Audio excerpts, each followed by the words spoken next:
Hiyo ndio ni moja kati ya laana. Mimi naikataa kwa jina la Yesu. Haleluya. Yesu alisema hivi, enendeni, alimwambia, Biblia inasema akaja kwao, akawaambia nimepewa mamlaka yote mbinguni na wapi? Na duniani. Kwa Bwana wako mwenye unamwamini ana mamlaka juu ya mbingu na nchi. Akasema kwa sababu hiyo enendeni ulimwenguni kote. Kwani Tanzania ndio ulimwenguni kote? Tusha Bwana, Tanzania ndio ulimwenguni kote? Hapana, mimi lazima nitoke nje ya nchi kwa jina la Yesu. Haleluya. Lazima nitoke kwenye bara la Afrika.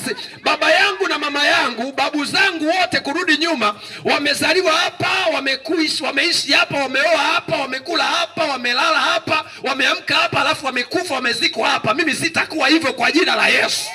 Haleluya. Yes. Lazima nitatoka nje. Chochote nitakachoweka mikono yangu lazima kitanipeleka nje ya mipaka ya taifa langu la Tanzania. Haleluya. Usikubali kuwa tu Mtanzania, tamani kuwa mtu wa kimataifa, kwa sababu ahadi aliyopewa baba yetu wa imani baba yetu wa imani Ibrahim, aliambiwa atakuwa baba wa mataifa mengi. Haleluya. Sasa wewe hujavuka hata mataifa mawili, unakuaje baba wa mataifa mengi au mama wa mataifa mengi? Haleluya. Bwana, kama moshi unatokea pale. Haleluya.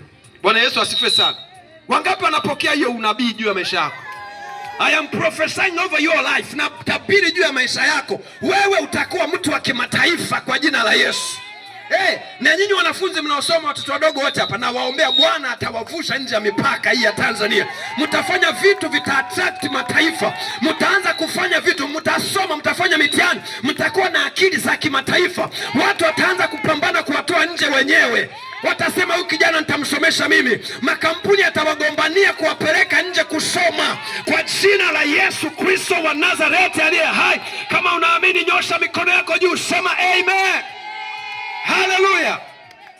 Yeah, I am giving prophecy. Ndio natabiri hivyo kwa jina la Yesu juu ya maisha yako. Hallelujah. Hilo ni neno la Bwana. Mimi siko hapa sifanyi masiara. Mwambie jirani yako mchungaji afanye masiara pale. Hichi ninachokitamka ukikipokea kinakuwa cha kwako. Hallelujah. Wewe unayesoma hapo huko shule ya awali, upo sekondari, uko chekechea, uko darasa kwanza, la pili, la tatu, la nne,